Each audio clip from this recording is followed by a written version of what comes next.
Bienvenue sur Dire et Instruire, le podcast qui explore l'éducation, la transmission et la liberté d'apprendre autrement.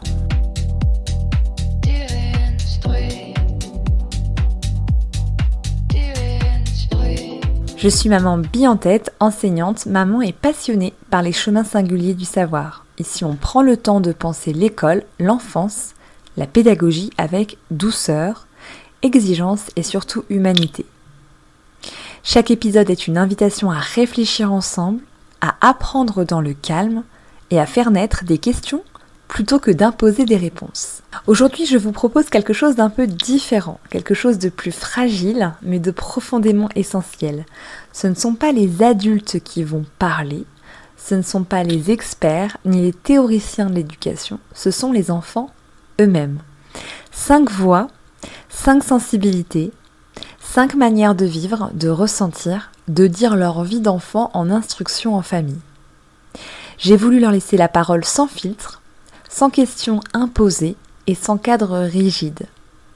Parce que la parole libre est un acte de confiance. Parce qu'un enfant qui parle, c'est un enfant qui pense. Et parce qu'un enfant qui pense à haute voix, c'est un monde qu'on découvre de l'intérieur. Certains de ces enfants n'ont jamais été à l'école, d'autres l'ont quitté après des blessures. Certains vivent leur quotidien avec des rituels formels, d'autres apprennent au fil du jour, au fil du cœur. Mais tous parlent avec sincérité. Tous témoignent à leur manière d'un rapport différent au savoir, autant à la liberté. Écoutez-les comme on lit un poème, sans chercher à corriger, à juger, ni à commenter, juste à accueillir. Alors bonjour, je m'appelle Jayan, j'ai 12 ans. C'est la 7e année que je suis en instruction en famille. Et je vais vous parler de mon ressenti de l'instruction en famille. Alors il faut savoir déjà pour commencer que nous, on ne fait pas l'école à la maison, donc on ne reproduit pas le système scolaire chez nous, mais on fait vraiment l'école de la vie ou les apprentissages autonomes, ça s'appelle. Où en fait, on ne fait vraiment pas de formel, de cahier, de choses comme ça. Et on va plutôt apprendre en voyageant, en allant à la découverte des autres, en faisant des activités, des musées. Mais aussi une grande partie de notre apprentissage se fait par le voyage, parce qu'on voyage quand même pas mal. Mais cette manière de faire, elle soulève quand même beaucoup de questionnements. Par exemple, la plus courante, pourquoi est-ce qu'on ne va pas à l'école ? Alors, ça peut être une question un peu délicate quand même, parce que on va pas leur répondre parce que j'aime pas ça. C'est trop simple, il n'y a pas d'explication, enfin... Donc, au fil du temps, j'ai trouvé un peu une technique qui est de demander aux personnes si elles font de l'escrime, qui est un sport qui est assez peu commun. Et donc, les gens me répondent, non. Et je leur dis, moi, je fais pas d'école. Mais une autre question aussi qui est très souvent soulevée et qui peut paraître étrange, c'est comment est-ce qu'on fait pour se sociabiliser, sachant que on voyage beaucoup, on fait beaucoup d'activités extrascolaires, on fait beaucoup d'activités avec d'autres enfants en instruction en famille, contrairement à des enfants qui, eux, vont passer leur journée enfermés dans une école entre 4 murs à écouter un professeur. Et avoir peut-être 45 minutes par jour dans la cour avec les autres. Voilà, c'est les 2 questions les plus souvent soulevées. Mais pour en revenir à celle de pourquoi on va pas à l'école, premièrement, parce que l'école, c'est quand même une privation de liberté. Quand on est à l'école, on peut pas partir en voyage quand on veut, on peut pas faire ce qu'on veut de la journée. Je peux pas, si je veux, par exemple, passer mes journées à lire, non, faut que j'aille à l'école. Je peux pas aussi être avec qui je veux. Par exemple, moi, mes amis, ils ont respectivement 14 ans, 13 ans et 12 ans. Alors que si j'allais à l'école, je serais que avec des enfants de mon âge, dans ma classe. Donc voilà, ça c'était la première raison. Mais aussi une deuxième raison, c'est que l'école, elle peut pas être adaptée à chaque enfant. Ça, c'est normal, on peut pas lui en vouloir. Il y a 30 enfants par classe. Si la classe s'adaptait à chaque enfant, ce serait trop compliqué. J'ai commencé à écrire que vers l'âge tardif de 10 ans. Alors que je sais lire depuis que j'ai 5 ans. Et La lecture, je l'ai pas du tout appris grâce à l'école, hein. Je l'ai appris comme ça. Bien sûr, mes parents m'avaient donné quelques notions, voilà, cette lettre fait ce son, voilà.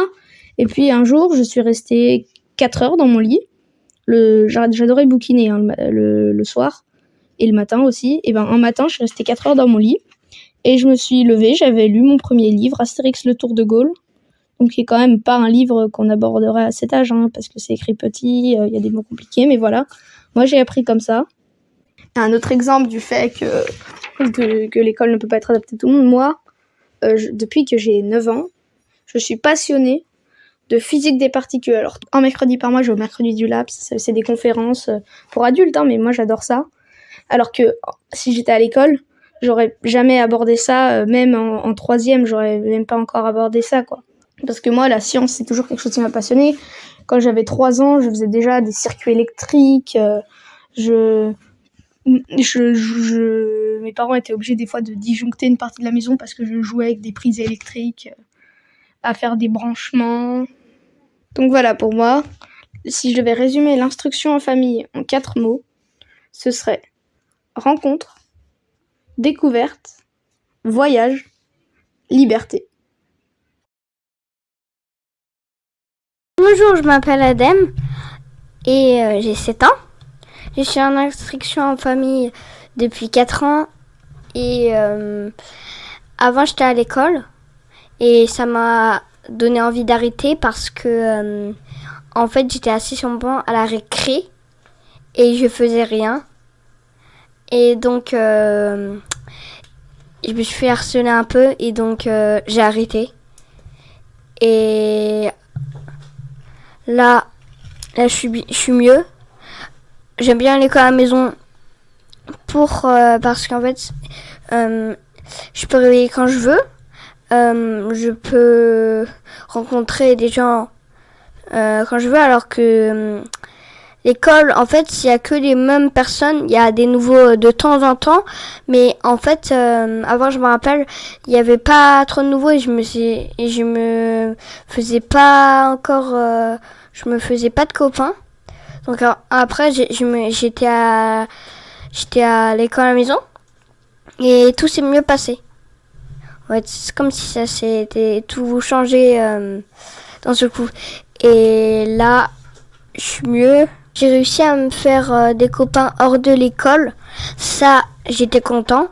Et donc après, là, j'ai fait des activités. J'ai fait beaucoup d'activités quand même, sur toute la semaine. J'ai fait coding, escalade, karaté, théâtre, presque toute la semaine.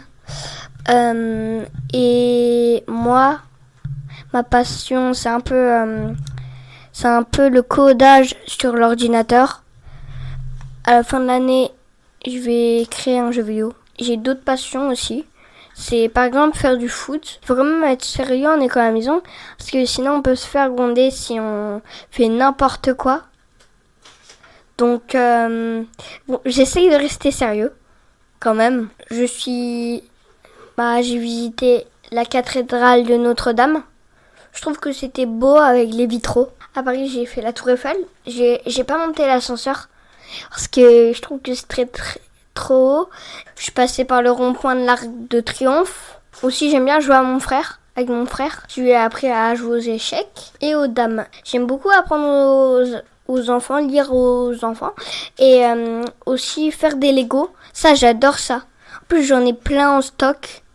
Donc, je pourrais construire plein de trucs. Et j'ai une étagère pleine de Lego.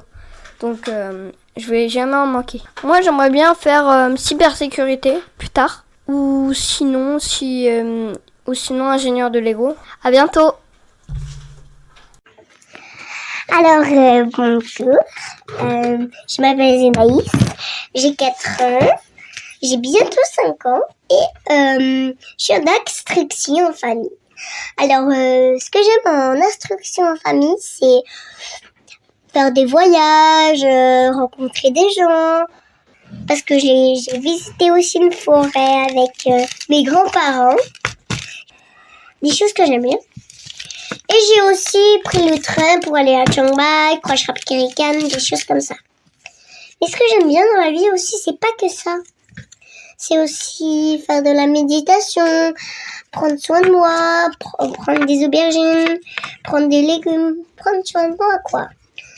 Donc c'est aussi bien comme quand on fait plein de voyages, je fais des musées, c'est intéressant et surtout apaisant. Moi sinon, j'ai aussi, dans ma passion, j'ai pas que ça. Parce que j'ai pas que ça dans la vie. Moi, je suis aussi très très présente en danse classique. Voilà. Au revoir. Bisous.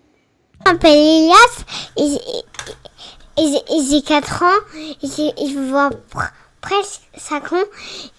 Et là, je suis en école à la maison. J'ai jamais allé à l'école. Et j'aime bien jouer à mes pitrons. J'aime bien faire des maths, des lectures, mes alphas. J'aime bien travailler mes maths, mes français et plein d'autres choses. Bah, j'aime bien aussi jouer à mes voitures, tout ça.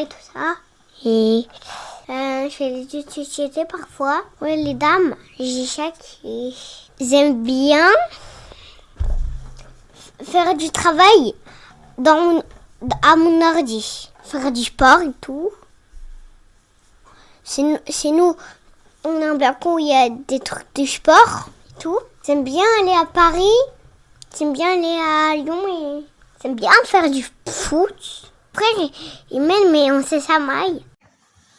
Bonjour, je m'appelle Milios, j'ai 9 ans et je ne suis jamais allée à l'école. Moi, quand je croise quelqu'un, il me demande en quelle classe je suis. Je lui réponds que je ne suis jamais allée à l'école. Après, il y a 3 cas. Ceux qui me répondent « Ah, mais alors comment t'as fait pour apprendre ?» Bah, toi, est-ce que tu as appris à marcher à l'école? Est-ce que tu as appris à parler à l'école? Alors pourquoi je devrais apprendre à l'école à lire, à écrire, à compter? J'ai pas besoin d'apprendre ça à l'école.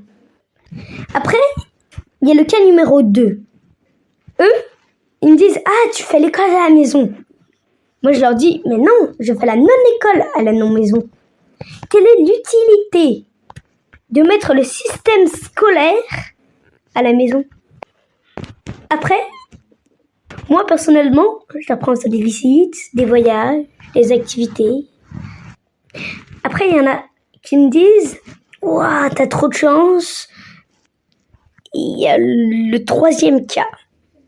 Eux, ils me demandent « Pourquoi t'as pas le droit de pas aller à l'école ?»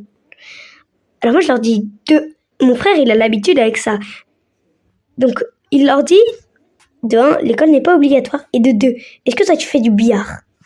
Là, beaucoup de personnes me répondent non. Moi je leur dis que je fais pas école. C'est la même chose. Après, il y a le dernier cas. Alors eux, c'est ceux qui ne me croient vraiment pas du tout, malgré tout ce que je leur ai expliqué. Et alors là, je sais pas quoi leur dire.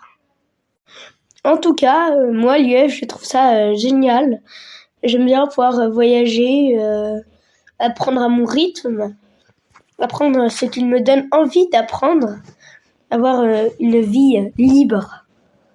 Et nous, c'est comme ça qu'on le fait, notre IEF.